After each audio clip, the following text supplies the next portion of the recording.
Hi everyone, welcome to my YouTube channel. Today I am going to discuss about PAM4, FEC and flow control.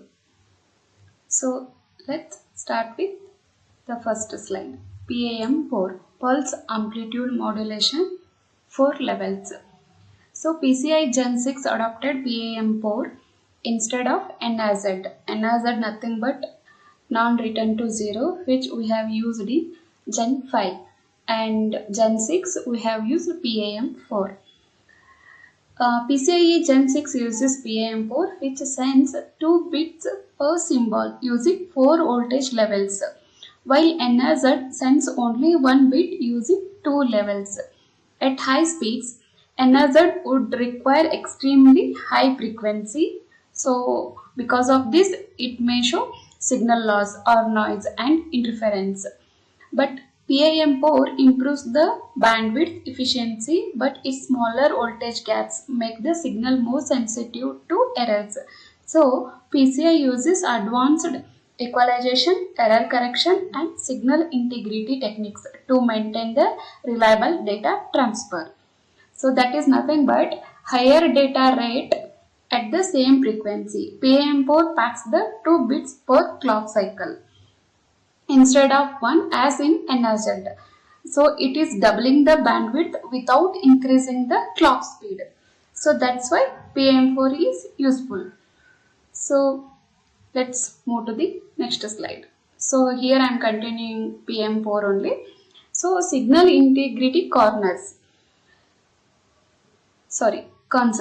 At 64 giga transfer using NAZ would have caused excessive signal loss and increased power consumption. So that's why we are not using in Gen 6 the NAZ.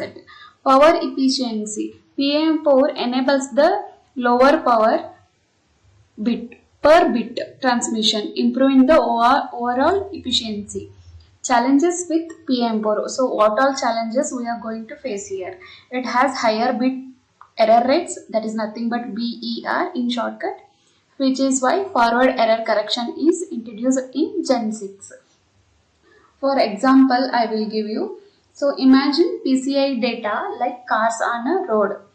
In NAZ, each car carries only one passenger, that is nothing but 1 bit. To send more data, we need more cars moving faster, which increases signal loss and complexity.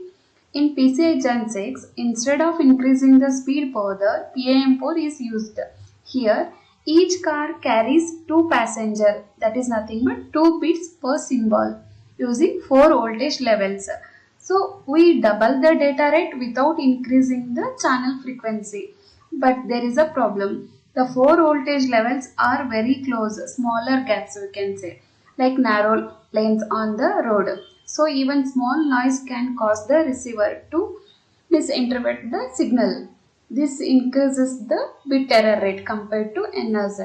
So in order to fix this, PCIe Gen 6 adds the FEC, that is nothing but forward error correction. So here you can see the FEC means forward error correction. So which sends the extra information so the receiver can detect and correct the error without retransmission. So this is the use of FEC. So PAM4 is more complex and requires additional error correction. That's in order to correct that error, we are using FEC, forward error correction. So PAM4 allows the PCI to scale without significantly increasing the power consumption. It uses the less power. Let's move to the FEC, forward error correction in Gen 6. So is introduced to correct the transmission errors introduced by the PAM4 signaling. Since PAM4 has a higher bit error rate, as I said, than NAZ. So what FEC will do here, it will ensure the data whether it is correct or not. If any error, so it will recorrect it without retransmitting and it will check it. So error correction, reduce the need for retransmission, improving overall efficiency we can say. So that is nothing but, so for example, sending an important message with the extra clue words. Even if the one word is missed because of noise, the receiver can use those clues to understand and correct the message. Who will do here? FEC will do. In PAM4, there are 4 voltage levels, as I said, placed closer together. Due to noise or noise loss, the receiver may read one level as another level, creating a bit error. So, this is why PAM4 has a higher bit error rate than NRZ. So in Gen 6 at 64 giga transfer, what we say, we have added FEC. So it will check the bits along with the actual data. The receiver checks the data and identify the small transmission errors and correct them immediately without asking the sender to send the data again. So FEC makes high-speed PAM4 communication reliable and helps PCI deliver correct the data at 64 giga transfer. So let's move to the next slide. So here, increased latency. FEC adds the small processing delay like 2 to 4 nanosecond, but the benefits of higher bandwidth outweigh this. So FLIT mode integration. In Gen 6, it operates in 256 byte per FLIT. So flow control units will say in Gen 6. In Gen 5 we are using 68 gigabytes. So where FEC is embedded for error handling.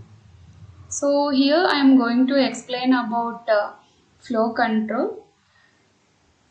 So what you mean by flow control and why it is used.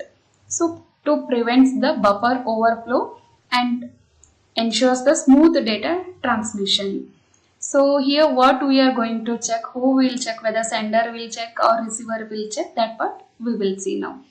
Transmitter requests the permission before sending the packets. So receiver allocate the credits for different buffer types, like whether it is posted or non-posted or completion.